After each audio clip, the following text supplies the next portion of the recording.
University students. I teach English as a second language at the University of Kentucky.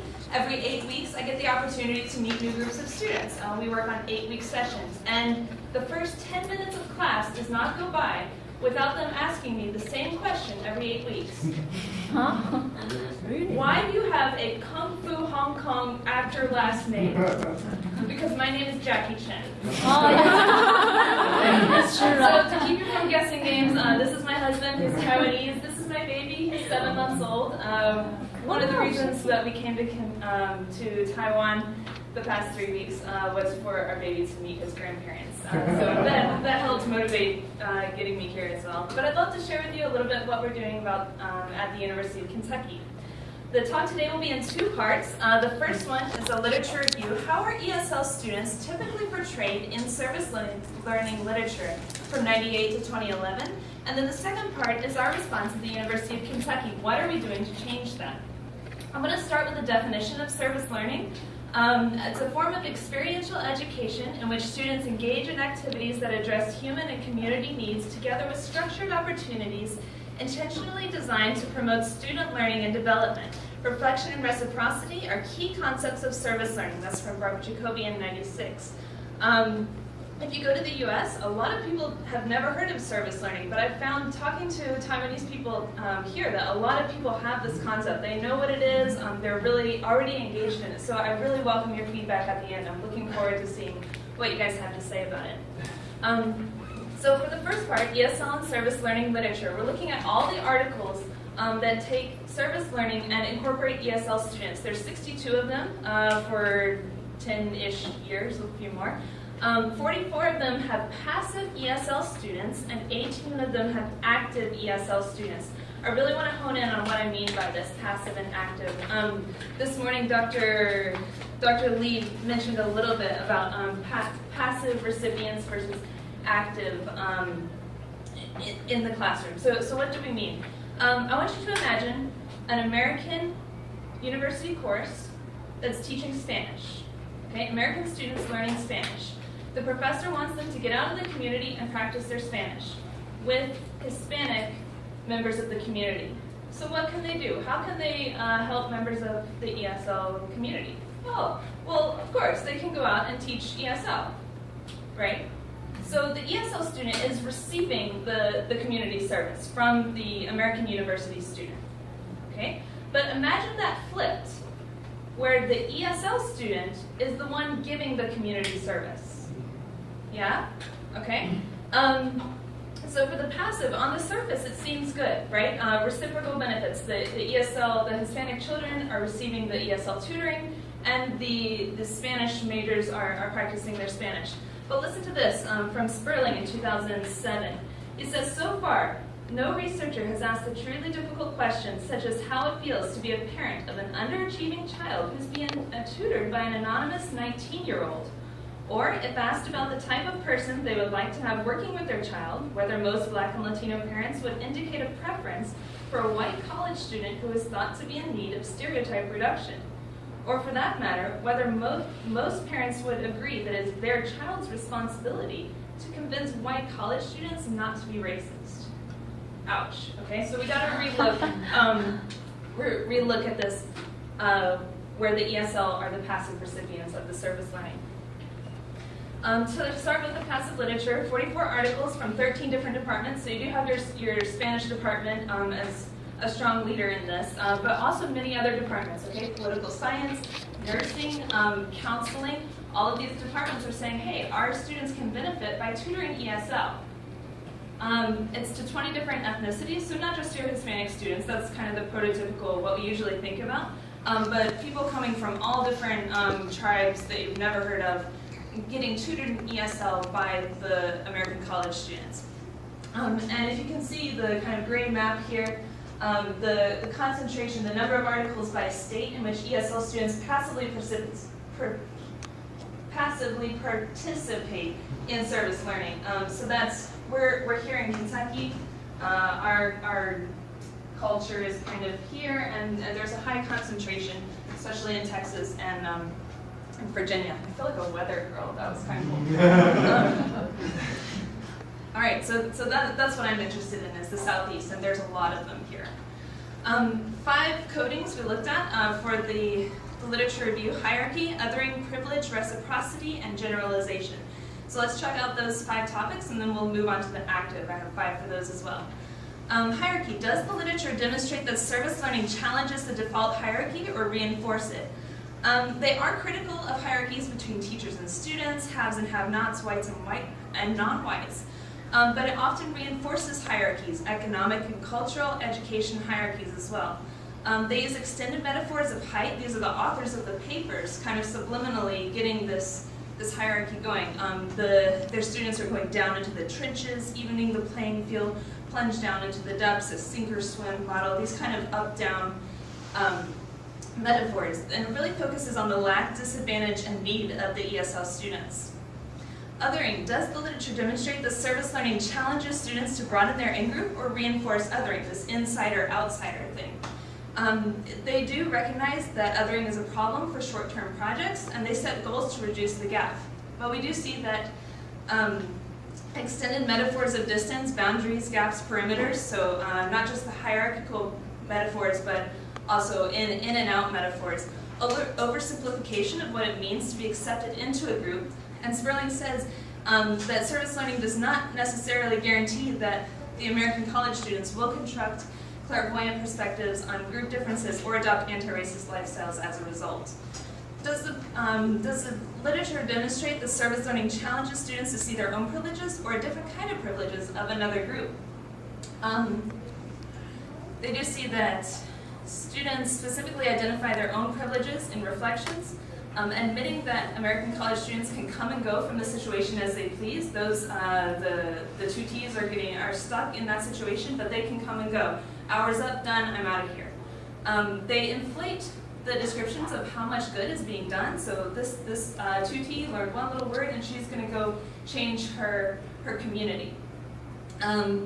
And often boasting of the appreciation of the ESL students, that they're really, really like having me there for 1 hour a week, right?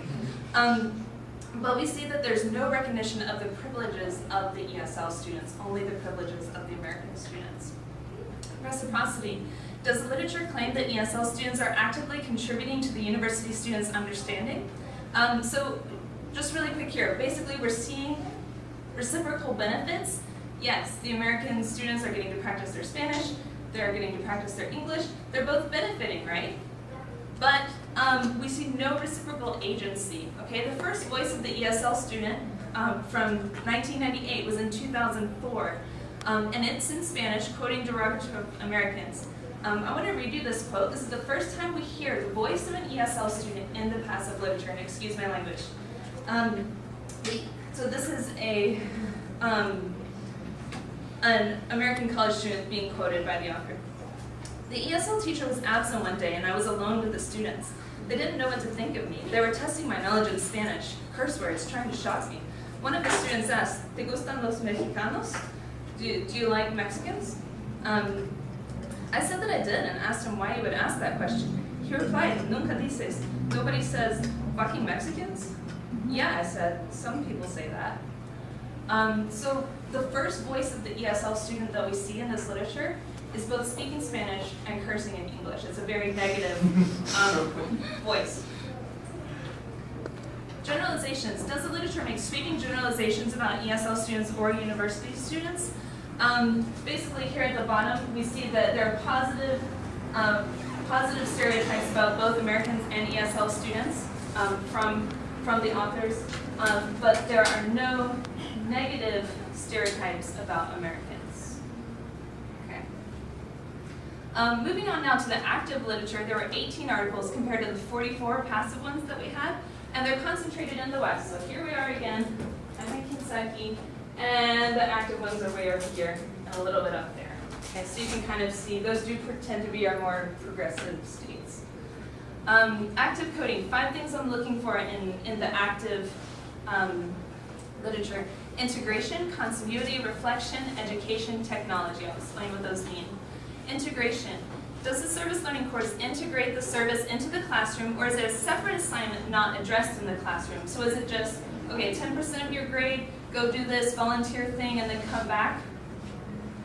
All right. No integration, that's the first one.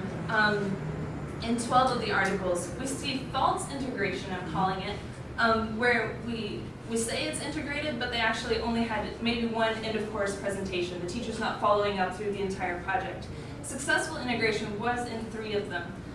So in-class discussions, role plays, debates, group research projects, writing bilingual materials.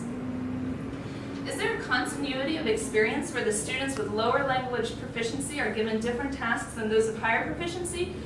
Usually not. All of the students in the same class have the same requirements, which is usually what happens, right? But they do see, in one of the articles, there's an option of a group or individual project. You can choose what you're more comfortable with. And in some of the courses, there was one-time experiences for lower level students and repeating experiences for higher level students. So if you were at a higher proficiency, you could go back and do it again a little bit more. Reflection, this is really key. Our Dewey's 5 reflective phases, here they are. Suggestions, intellectualization, hypothesis, reasoning, and testing. Incorporated throughout the planning and implementation, or does reflection only occur at the end of the unit? All right. Most of them just had a final event, an in-class essay, questionnaire, presentation. A few of them had weekly ongoing reflections, electronic discussion boards, maybe we can incorporate a blog into it, class discussions and journaling.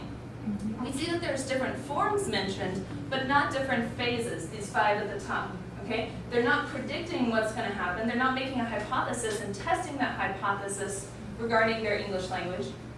They're just sitting back and say, oh, I didn't understand this, at the very end. Educative, are they truly educated by Dewey standards? Here they are, generating interest, being worthwhile intrinsically, presenting problems that awaken a new curiosity, creating a demand for new information, and covering a considerable time span to foster development over time. Generating interest and worthwhile intrinsically, that's really hard to pinpoint, and none of the authors really mentioned that. But 16 articles just said one-time short-term project. My students went out one Saturday and did some community service for 4 hours and then wrote about it afterwards. We do see 4 articles creating a demand for information. The author is specifically mentioning how the student, the ESL student who's trying to do this community service says, I can't quite do this because I don't have this word. Teacher, can you teach me this? Ah, yeah. Okay, you need to learn it for this project, and I'm happy to teach it to you. And 2 articles do foster development over time. They're more than just a one-day project. Only 2 out of the 18. Okay, only 2 are more than one-day projects. And was there an attempt to incorporate new technology? 15, not a word about it. 1 had PowerPoint presentations, and then this last part, reflections on a network computer, real-time written discussions that help students prepare for college courses in similar formats. That's maybe how we can pull in this this online web thing. So we see that an ideal service learning and ESL course, the ESL students are active participants, not passive recipients of the service. The series of courses which accommodate a continuum of ability levels, okay, so not just one, but no matter how good your English is, if you're in this program, you can do a service learning course. It integrates structured activities throughout the duration of the project, which teach students to predict what will happen next and make suggestions for improvement. And it creates a demand for new language and technology skills over a considerable period of time, not just one day. All right, so for the second part, I want to share with you a little bit about what we're doing at the University of Kentucky. Really excited about this. We've been working on it for about 2 years, and I think we've kind of pinpointed what these courses are really going to look like. So thinking back to Dr. Anderson's motivation keynote speech that we just heard about, how are we motivating these students through service learning? And what does that really look like? So 3 themes that we look at the University of Kentucky. We provide homework help for elementary school children, producing oral history DVDs of senior citizens, and preventing homelessness. So let's talk about each one of these. Tutoring elementary kids. So we help kids with homework and after-school programs. So again, these are the ESL college students who come from all over to Lexington, Kentucky, and they're going out, and now as part of their course, they're tutoring these elementary school children. Often these YMCA after-school programs, they have a staff-to-student ratio of 1 to 50. all the kids are in an after-school program with, and the staff person says, okay, do your homework. And they have 2 hours to do their homework. There's not much, nobody's really saying, okay, don't talk, stay focused. There's just somebody chewing gum up here, and everybody else is doing whatever they want. So these kids are kind of left up to themselves to do their homework. So our intermediate reading and writing ESL students will come in for 2 hours a week, usually one day for 2 hours, and they'll sit down with the students in the lunchroom and help them with their homework. All right, so this is really creating a need for academic vocabulary, because if you don't know triangle, square, prism, and whatever else the kids need for their science and their math homework, you get to go back to your English class the next day and say, hey, I didn't really understand this. I took a picture of it on my iPhone. Can you help me out with it? Right? It's creating that demand for information. In class, we look at articles and films about inequality in American education, so it's really motivating these ESL students to go out and try to fix this problem. And the reflection is on weekly small group discussion. So they do work in groups of 4 and 5 usually. Each are assigned to a group of elementary school kids, so they see the same kids week after week over a period of 8 weeks. And each week they're encouraged to find a problem, something that didn't quite work, and how to fix that, and then they turn that into it. The second project we work on is oral history DVDs. So ESL students interview local senior citizens.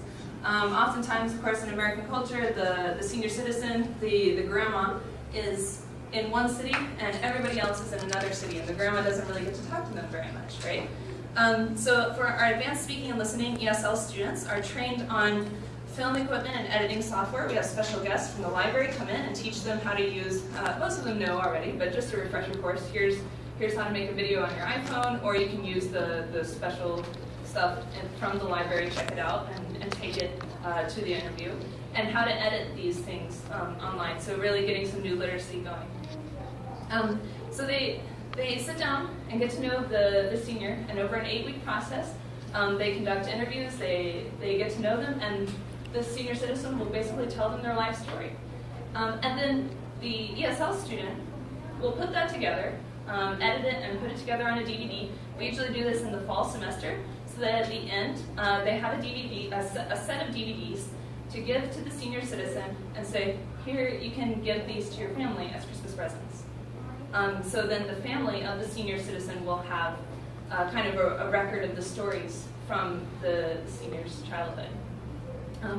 We do a weekly online reflection forum, which is similar to what was talked about over the past hour. I have no authority to really talk about it. I'm sure there's lots of ways I could improve it, but it's basically just a blog, and they respond. And the last issue that we look at is homelessness in Kentucky.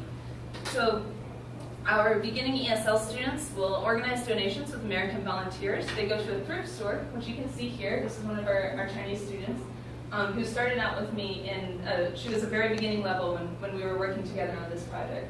So she goes once a week for 2 hours to the thrift store where people have donated a bunch of stuff. It's in a pile. You can see the giant pile of stuff in the back. And along with American volunteers, it's their job to organize it. And they're like, hey, what's this? It's a shirt. Hey, what's that? It's shoes. Okay, so they're getting really basic vocabulary in real life context. A lot of problem-solving skills that they have to use. There's very little public transportation in our city. The public bus is really hard to navigate. So they have to sit down and figure it out and work through that problem. And that's really frustrating for a lot of our students. But after that, if you can get to the thrift store, you can get to the mall, no problem. So they really like having that skill. And we do have oral debates, even in beginning classes. What's the most effective way to help homeless people? And that's a crazy question that you can talk hours about, and people from all over the world have really interesting discussions about it. Then throughout the class, and especially at the end, I do, my teaching assistant will give video interview reflections with those students, so I can see throughout the course how their language is improving, how they're able to take that vocabulary that they learned at the thrift store and and apply it in their interviews. And then hence how this girl that was with me, she was on a service learning leadership team that we put together, and I was asking my students, I said, okay, now what can you do? How can you apply this? And she helped me come up with this 8-day spring break trip to Washington, D.C. We took 5 international students and 5 American students, food packaging, distribution, facility cleaning, really immersing them. So this was like a year later. Hantal has developed her language, and she is there with me in D.C., and we're working together on homeless prevention projects. They were writing daily reflection journals, and I could really see, I was so impressed how particularly her English had improved so much over the year through 8-week service learning courses. Future research questions, really quick. This is what my director wants to know. Do ESL students who participate in service learning show significant differences on their TOEFL score improvement after an 8-week session when compared to students in traditional sections of the course? I don't know, we're going to see. We're going to try it out over the next year or so. And I really want to follow up with matriculated students, Hantal, and also many more. In what ways did their service learning experience give them the tools they needed to be successful in the university? And if they don't have a lot, how can we change that?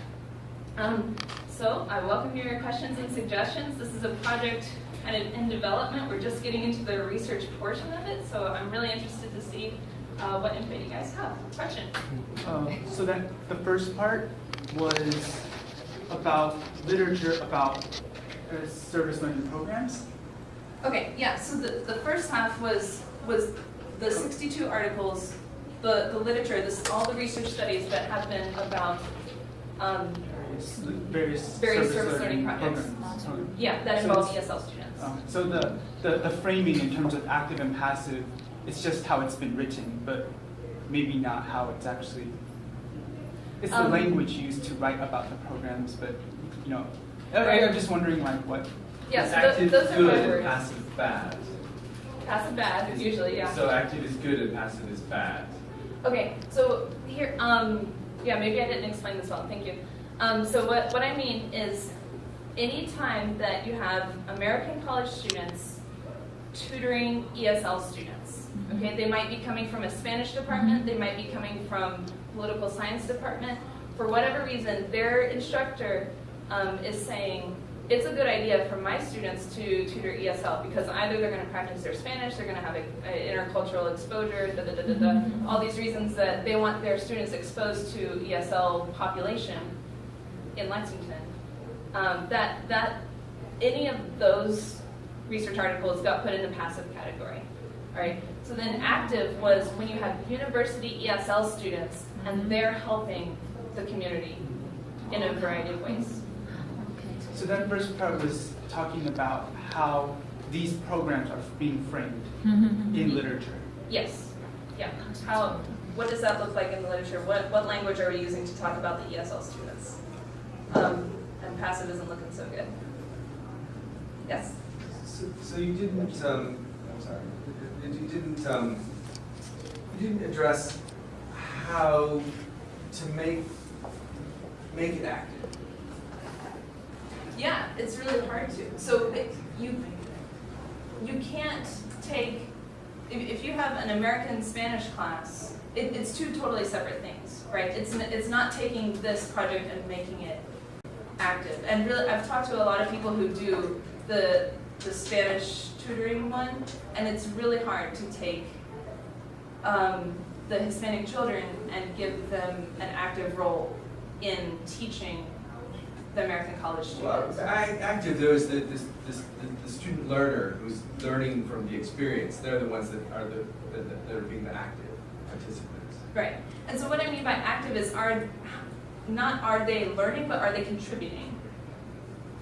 Or are they leading? Are they directing? Are they? Right. Are they And in the 44 passive, they're not. In passive, the ESL learners are the recipients of the treatment, but in active, the ESL learners are the doers who go and do something. Is that right? Yes. I just wanted to give a suggestion. Yeah, please. I really like what you're doing. I think it's very interesting. I'm very interested in service learning. And in your conclusion, you mentioned about the follow-up research. And the two things that you suggested are both dealing with the cognitive benefits, the improvements in the language TOEFL scores and performance in the university. But I think another area that you can look into is the effective benefits. For example, how does it affect their attitudes? Like, I don't know about Taiwan, homelessness isn't as big of an issue here, or other countries, some people have very negative attitudes towards homeless people, just for example. So you might look into the psychology literature and find some surveys about sympathy or empathy or stuff like that, and you could also do a pre-test and a post-test to try and measure effective benefits through these kind of service learning programs. Yeah, absolutely. There's tons of directions we could take it, but that's certainly one of them. Probably, this is also a suggestion, probably what we can take a look at is the literature related to tandem learning. To what learning? What is called tandem learning. Tandem learning, So it's when students from, for example, a Spanish speaker learning English as a second language communicates with an American student who's learning Spanish. So, and they, each of them contribute to the others, to the partner's learning. So in this way we have this reciprocal role. They take the role of the student and the role of the tutor at the same time. So probably what you were saying about becoming active is they are not only learners, but they can become also tutors at the same time. And I think that this is what your students were doing. They were learning Spanish, but no, they were learning English, yes, and they were My students are yes, ESL. Yes, ESL, and they were helping the Hispanic students. That's in the literature review, so that's not my project. These are other projects that are going on. And that's really the heart of it, is that they think that it's a reciprocal benefit, Yes. right? It's exactly what you're saying. They go in with a well-intended heart of, okay, we're going to help these guys and they're going to teach us and it's going to be beautiful, y'all. Yes. But that's not, in reality, that's not what happens, and that's not even how the researchers are talking about what happens. Because probably they were not using both languages, and what happens in tandem learning is that students need to use both languages to communicate. So they really need to help the other one. They help the other student improve his L2 and vice versa. So probably in the literature review can be incorporated studies dealing with the two languages, with dual language, so that projects That would be incorporate huge. both. Yeah, everyone, I think we are too into it because today's title is to promote English for academic purposes among international university students, and we are too into the term of service learning. Okay, so that's why she tried to code it into the small category and then come up with the effect of comparing with TOEFL or other scores. And I'm interested in learning. Did you get some ideas or perspective from the students, seeing how do they think about their language learning? Yeah. Well, from the students' perspective, yeah, definitely. And that's one thing. I have all this stuff I need to collect and really analyze, and that's for this year. I just had a baby, so it's kind of on the back burner. But I can tell you that in in the first half of the fall semester, we were at an elementary school, and I have a lot of Saudi American women in this class, and they were going once a week for 2 hours, and they were tutoring these elementary school kids. And these are a lot of people who want to be teachers back in their home country, and they loved the project. It was great. And then towards the end, I think week 7, I was introduced to the principal of the school, and she was telling me what I was telling her what our students were doing. And she wasn't really familiar with the project because it was a YMCA thing that's not really connected to her job. But she was just curious. And she said, "Oh, is that why those Muslim students are at our school every week?" And I was like, yeah, they're helping your kids. And I went back and I told my girls that. I said, "You guys, this is what the principal says, and what is your response? You know, this is a real life tension for most of my girls. How are you going to deal with this?" And one girl, she was not happy about this, right? And she just said, "Oh, we are wasting our time. Why are we even here? You should never do this project again," right? And I was like, "Okay, all right, so let's talk about this." And actually, what was supposed to be week 8 was actually a school holiday, and I didn't know. So we showed up at the school, and there was nobody there. And we sat down in the grass in a circle.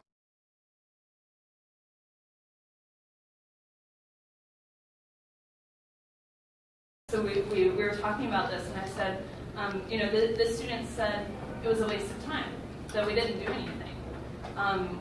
What do you say? And we talked about it for an hour and a half, and she really got to work through this emotion of, and all kind of other issues came out about prejudices against Muslim women in our at our school and in our community. And she really got to work through this with her peers in English and a lot in Arabic too.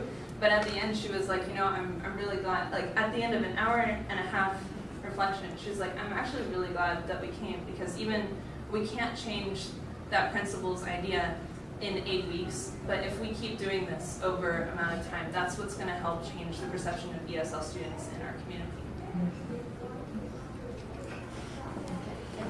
It's a time's up. So thank you, Ms. Kim. And